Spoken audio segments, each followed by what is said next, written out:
What's up, Warriors fans, and welcome back to Warriors Latest. As always, I am your host, Max Arizin. Don't forget to like, subscribe, and hit that notification bell if you enjoy the show today, as I do post new Warriors videos daily, and it does help the channel continue to grow as the season moves along. Now, to put it simply, last night was a tough one. I watched that game, and it felt close, but at the same time, it didn't. Looking at what Jimmy did, looking at what Steph did, they did their jobs. They got their buckets, but the rest of the team couldn't get it done either. I mean, I'm looking at it. Steph had 34, Jimmy had 33, Draymond had 12, which, I mean, is to be expected. But, I mean, to go along with 6 rebounds and 6 assists, those were solid, and I do like that. But the rest of the team really faltered. We got single digits across the board outside of those three. We got 9 from Horford, 6 from Moody, 6 from Will Richard, and then 2s and 4s and 5s across the board. Now, I did like the fact that Quentin Post played a little more minutes, going into double digits with 12, but I do think he should have played a little more because looking at this lineup, they're still putting Draymond Green at the center position and expecting that to work. Let's be honest, that's not going to work, especially when you have the likes of when you're going up against Wendell Carter Jr., Franz Wagner, Desmond Bain, Jason Isaacs, Goga, and all those guys who are very tall. Like, you can't teach height. I don't know how many times Steve Kerr has to get through his head.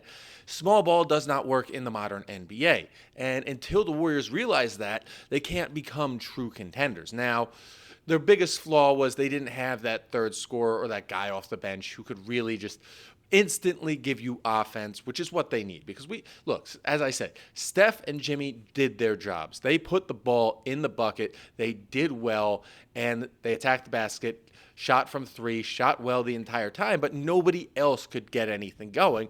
And I think that was a problem. Outside of Steph, not a lot of guys had a ton of shots. Like, outside of Steph and Jimmy, nobody had double-digit shot attempts. And I do think that's a bit of a problem. They may have trouble getting open because of how tall that lineup was.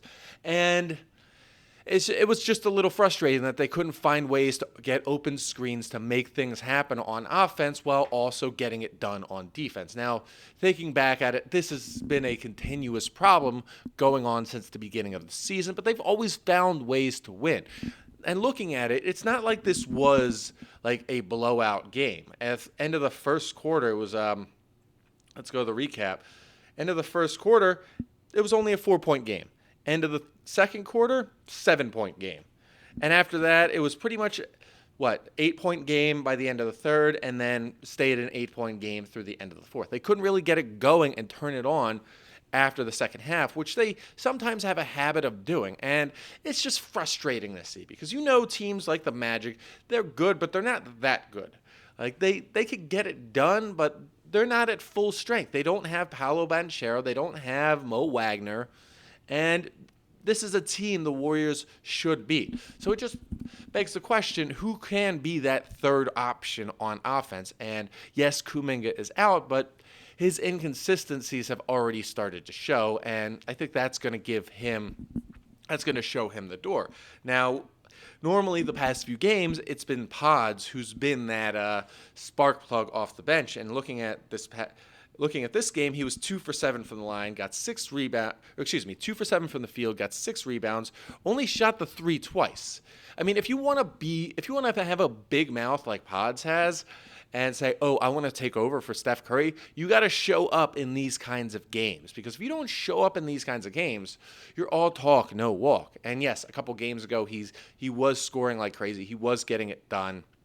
I believe it was that Pelicans game where he really shined out along with Moses Moody. But you can't have inconsistent, I'll score 23 one game and then score 5 the next. So that is a big issue. And unfortunately, it doesn't look like many of the Warriors outside of the young guys can really take on that mantle of that third scorer. It's not going to be Draymond because he's more of a facilitator and just a small-time stat sheet stuffer. And, like, Jimmy and Steph have their hands full, so they need to bring someone else in to be that spark plug off the bench who gets that instant offensive going. Now, I did notice that Pat Spencer did not play in this game, which I found a little disappointing because he has that history of being a bit of a spark plug off the bench and maybe just come off the bench, get 10, 12 points, and really get that offensive going, as he is, from what I've seen, a good court general. So I'd like to see him get more minutes, and I'd like to see Quentin Post get more minutes so they can actually play a fluid offense. Maybe if they played a fluid offense in the sense they had Steph at the 1, Jimmy at the 2, Draymond at the 3, Al Horford at the 4, and then Quentin Post at the 5, hey, maybe more guys would have scored on that offense instead of it just being an embarrassing 8-point lead that felt like a 20-point lead.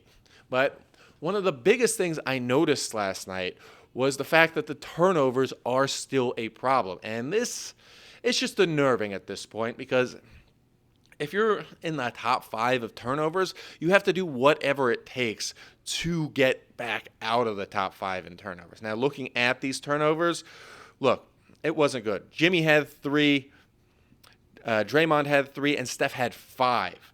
Now, Moses Moody had another 3, and not a lot of guys did too bad, but they had a total of 18 turnovers. That's 3 more than their usual average of 15, I believe it was 15.4. So they need to do something about these turnovers, especially when your best player is turning over the ball 5 times. Trust me, Desmond Bane with his 5 steals had a field goal with the Warriors last night. And to go along with that, Desmond Bane had 5, Jalen Suggs had 2, and look at that. Anthony Black had another 2 to go along with his 21 points. Now, a lot of their guys, they were pretty consistent with guys getting their shot. Anthony Black had 13 shots. Desmond Bane had 16. Jalen Suggs had 11. Tristan Da Silva had 13. And then Franz Wagner had 17. So a lot of guys got their shots up where the Warriors, they couldn't get outside of Steph and Jimmy. A lot of guys couldn't get their shots up. So the Warriors have to do more to limit the turnovers if they could intend on being a serious title contender. And once they limit those turnovers, get them, let's say, under 12 a game, I think they're going to be a real force to be reckoned with going into December, going into the second half of the season, and so on and so forth. But on a side note, I think it's important to address what happened against the Pelicans. Now, you saw what happened. I saw what happened. It wasn't really a win-loss thing since the Warriors were able to handle the Pelicans, but Draymond almost let a fan get the better of him because the sideline fan, he's like, whoop, Angel Reese, because he's constantly missing his shots. And Draymond did end up getting in his face, and that's just not a good look for the team. It's becoming a distraction. At 35 years old, 4 championships, are you really going to let some sideline clown get the better of you? Yeah, they could talk and say whatever they want, but you play for the leisure of the fans. And as the saying goes, you are a 4-time champion. And as a 4-time champion, a lion does not concern himself with the opinion of sheep. Now, if this continues throughout the season, this might be an ongoing problem because I think of it this way. If Draymond can't get his mood under wraps and his emotion under wraps, come the trade deadline, it might be time to make a move to move him to another team because, look, we're trying to see the Warriors win championships for Jimmy and Steph Curry to get him one more.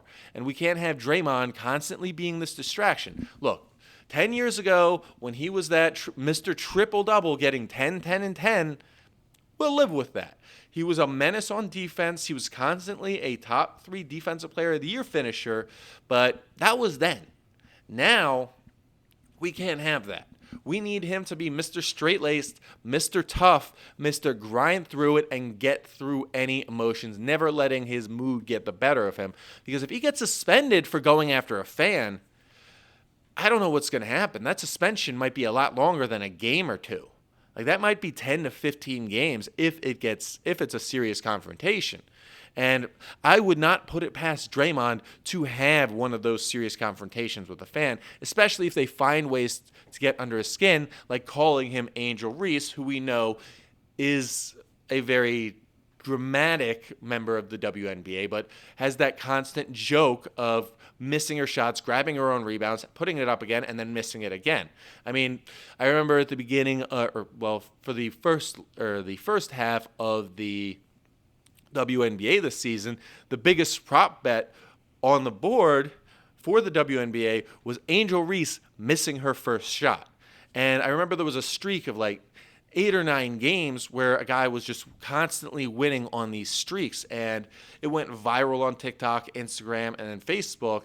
And it just became a constant NBA Twitter meme that people would say to sort of bring down the WNBA. So I understand that that could sting, but you can't let the sheep, or you can't concern yourself with the opinion of sheep when you're a 4-time champion and a Lion. So Draymond's just got to cut it out, not let it get the better of him, and continue to play his best basketball like he should be. Now, bottom line is the Dubs need to continue grinding it out. Now, we've gotten through the majority of the road trip. We have one more versus Miami.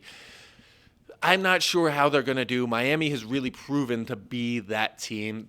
That Heat culture will always bleed through regardless of the roster, but they've got to find a way to beat them, and I think they will.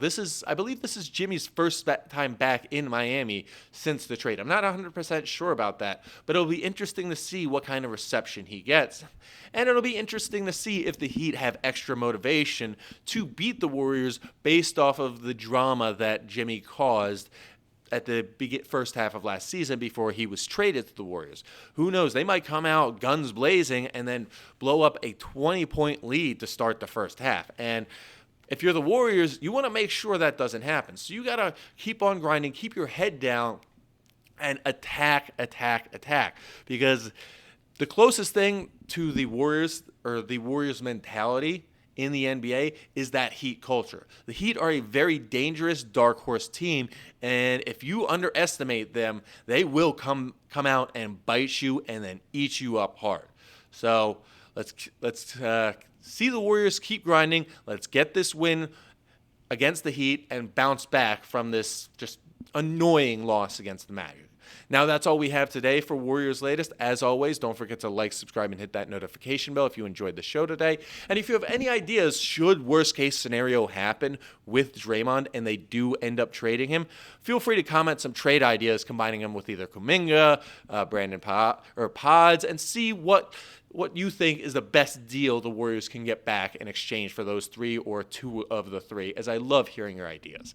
And as always, go Dubs.